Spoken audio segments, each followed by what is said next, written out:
Back to Godhead Prabhupada Progressive Ambition, and Unsatiated Lust, Back to Godhead Volume 03 p.09, 1956. The Supreme Lord is said to be Satchidananda Vigraya in the revealed scriptures. Sat means eternal, Chit means fully cognizant, and Ananda means joy, and Vigraya means specific personality. Therefore the Lord, or the Supreme Godhead, who is one without a second, is eternally a joyful personality with full sense of his identity. That is the nutshell description of the Supreme Lord, and nobody is equal to him nor greater than him. The living entities or the jivas are so many minute samples of the Supreme Lord, and therefore we find in the activities of the living entities an urge for eternal existence, a hankering for knowledge of everything that be, and an urge for seeking happiness by diverse attempts in life. These three qualities of the living being are minutely visible in the human society, but they are increased and enjoyed in the proportion of 100 times more by other beings residing in the upper planets called by the name Bhuloka, Swargaloka, Janaloka, Tapaloka, Manaloka, Brahmaloka, etc. So in the material world, the highest planet, where the duration of life and standard of enjoyment are thousands and thousands times superior than what we enjoy on this earth, is also described as insignificant in comparison to the spiritual bliss enjoyed in the realm of impersonal Brahma. And the happiness of spiritual bliss enjoyed in the company of the Supreme Lord by his service in different mellows, makes the enjoyment of impersonal Brahma as much insignificant as it is a drop of water in the presence of the ocean.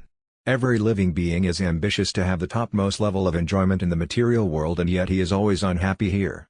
This unhappiness is present in all the above-mentioned planets in spite of long life and standard of comfort more and more increased. That is the law of material nature. You can increase the duration of life and standard of comfort to your highest capacity, and yet by the law of material nature you shall feel unhappy. The reason is that the quality of happiness which is compatibly suitable for our very constitution is different from the happiness derived from material adjustment. The living entity is a minute particle of Satchidananda Vigraya, and therefore he has proportionally the necessary propensity for joyfulness which is spiritual in quality, but he is vainly trying to derive it at a foreign atmosphere of the material nature.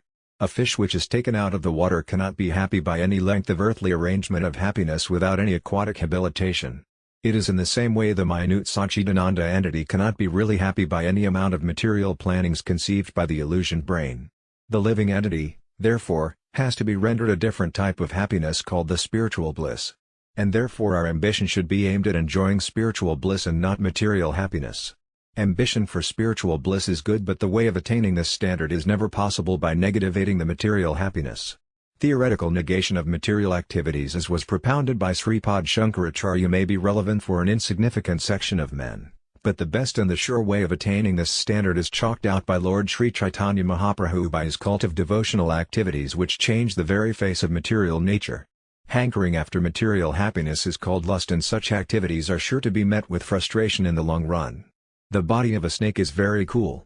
And if a man wants to enjoy the coolness of the body of a snake and therefore garlands himself with such venomous snake, surely he is killed by the bite of the snake, which is naturally harmful. The material senses are compared with snake, and to indulge in material happiness is surely meant for killing one's spiritual identity.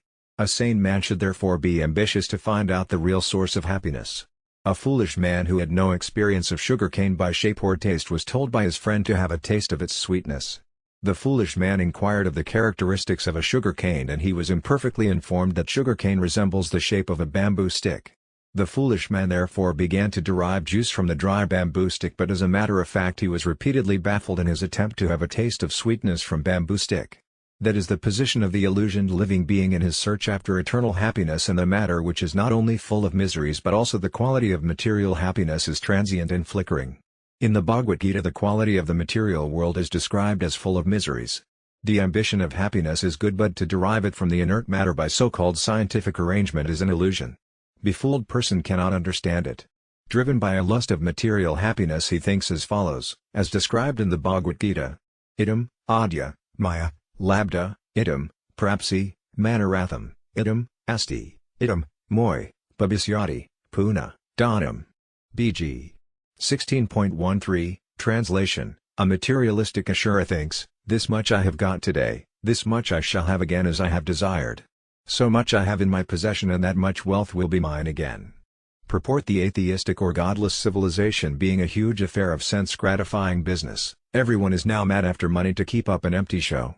Money is sought after by everyone because that is the medium of exchange for sense-gratificatory objects. To expect peace in such an atmosphere of gold-rush pandemonium is a utopian dream.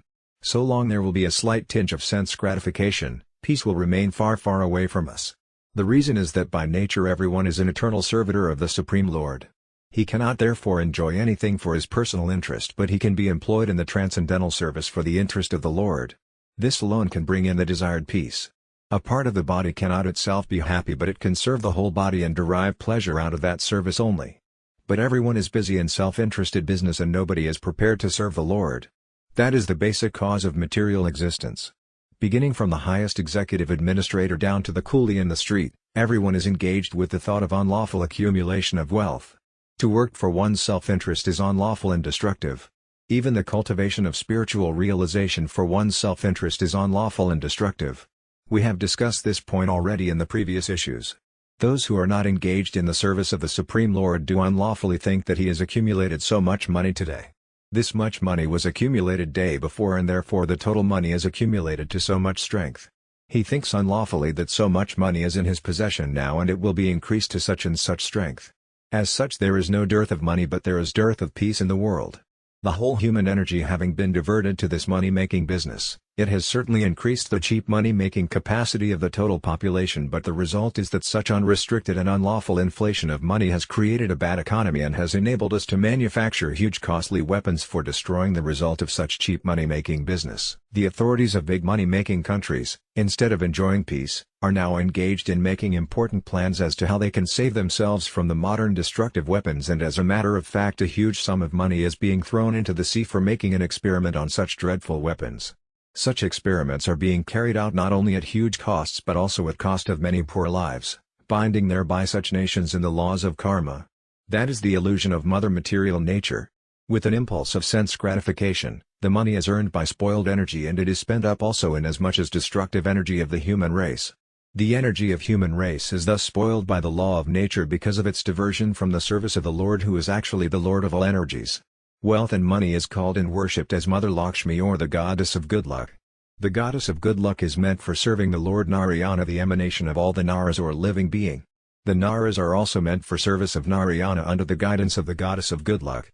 The Naras or the living being cannot enjoy Mother Goddess of good luck, and therefore whoever may desire to enjoy her wrongly will be punished by the law of nature, and the money itself will become the cause of destruction instead of being the cause of peace and prosperity. Such unlawful accumulation of money is now being snatched away from the miser citizen by various taxing method of the state as contribution to the future civil and international war fund for spending the money in the spoiled manner.